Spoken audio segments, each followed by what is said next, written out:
लोकसभा चुनाव खत्म हो चुका है, नई सरकार का गठन हो गया है।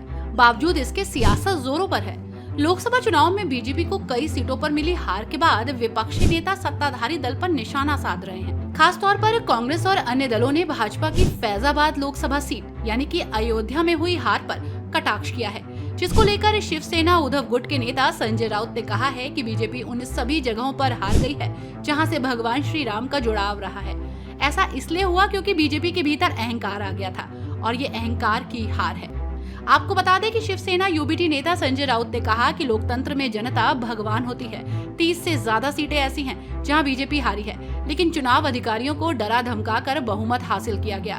पीएम मोदी और अमित शाह हार गए हैं। पीएम मोदी वाराणसी में हार गए हैं। बीजेपी को अयोध्या, चित्रकूट, नासिक और रामेश्वरम से हार का सामना करना पड़ा है। ये सब वही जगह है जहां भगवान श्री राम रहे हैं। भगवान सब देख रहा है और ये बीजेपी के अहंकार की हार है। और क्या कुछ कहा उन्होंने, आइए सुनते हैं। देखिए, राष्ट्रीय स्वयंसेवक संघ की एक बात मैं सुन रहा हूं। कल सरसंघ चालक मोहनराव भागवत जी ने भी यही बात कही कि लोक सेवक को अहंकार नहीं होना चाहिए। लोक सेवक को अहंकार नहीं होना चाहिए। लेकिन 10 साल में हमने देखा इस देश में सिर्फ अहंकार ही अहंकार है। अहंकार है, ईर्ष्या है, बदले की राजनीति है, मिसयूज ऑफ पावर है,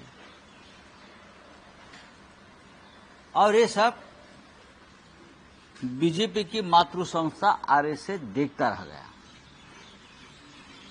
10 साल में हम सभी लोगों ने आरएसएस से बहुत उम्मीद रखी थी कि आरएसएस के लोग, प्रमुख लोग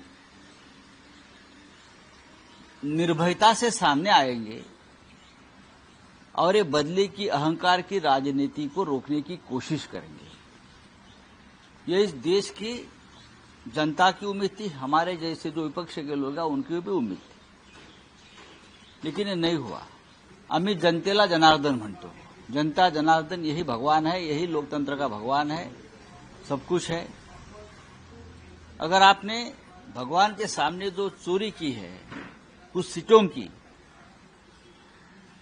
लगभग 30 से ज्यादा ऊपर सीटें ऐसी है जहां बीजेपी हार गई है। डरा धमकाकर इलेक्शन ऑफिसर को आपने उस पर विजय प्राप्त किया है। वो कोर्ट में मामला जाएगा। तो बीजेपी पूरी तरह से हार गई है। मोदी जी हार गए हैं, अमित शाह हार गए हैं, वाराणसी में नरेंद्र मोदी हार गए हैं, और भगवान सब देख रहा है।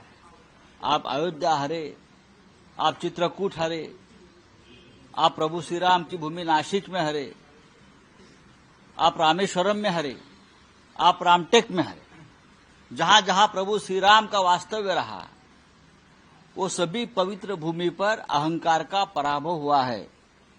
रावण अहंकारी था, इसलिए प्रभु श्री राम ने रावण का पराभव किया, उनका वध किया। आज वही अहंकार राम के नाम पर चल रहा था, जनता ने अहंकार को रोक दिया है, पूरी तरह से पराजित नहीं हुआ है। वो काम आरएसएस को करना पड़ेगा। आपको बता दें कि शिवसेना उद्धव गुट के नेता संजय राउत ने कहा कि बीजेपी की हार की वजह अहंकार था। रावण अहंकारी था, इसलिए भगवान राम ने उसका वध किया। आज वही अहंकार राम के नाम पर चल रहा था। जनता ने अहंकार को रोक दिया है, पूरी तरह से पराजित नहीं हुआ है। वो काम अब आरएसएस को करना पड़ेगा। आपको बता दें कि बीजेपी को उत्तर प्रदेश की कई सीटों पर हार का सामना करना पड़ा था, जिसमें फैजाबाद, अयोध्या में पार्टी की हार पर काफी चर्चा हुई, जहां राम मंदिर निर्माण के बाद बीजेपी के हारने को बहुत बड़ी हार के तौर पर देखा जा रहा था। फैजाबाद में समाजवादी पार्टी के नेता अवधेश प्रसाद ने बीजेपी के लल्लू सिंह को मात दी थी। तो वहीं अपनी बड़ी हार के बाद बीजेपी अपनी हार की कमियों को तलाश करने में लगी हुई है। इस खबर में फिलहाल इतना ही। ऐसी तमाम राजनीतिक खबरों के लिए बने रहिए और देखते रहिए 4PM महाराष्ट्र। धन्यवाद।